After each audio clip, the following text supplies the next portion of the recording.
I'm here because this is a very important event for understanding what is the debate on development, what are the current debates on development.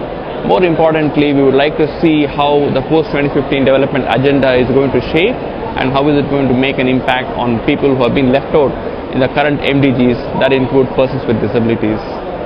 The current MDGs have been successful in many ways. People have been focused on what are the priorities, governments have been held accountable for making it happen. However, the success of MDGs have been unevenly distributed, and many people with disabilities especially are being left behind.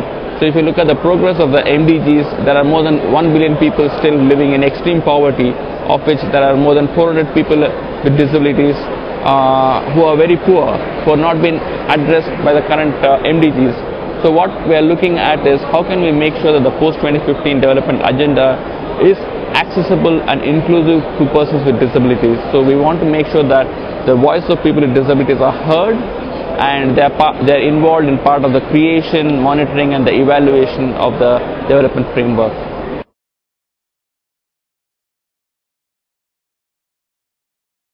I think it's important to include the voice of the youth because they are the people who are going to be inheriting the new development framework that's going to be taking place from 2015. And if you're not going to be consulting them or involving them at the early on while designing and developing the post-2015 framework, how do you think that they're going to own the program and how do you think they're going to make the best use of it?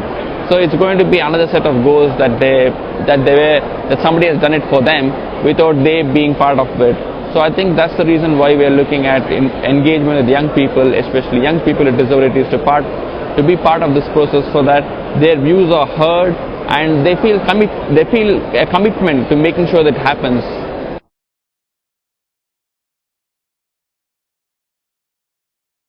The high-level panel report that's done by the eminent persons submitted to the UN Secretary General clearly talks about the transformative shifts of leave no one behind.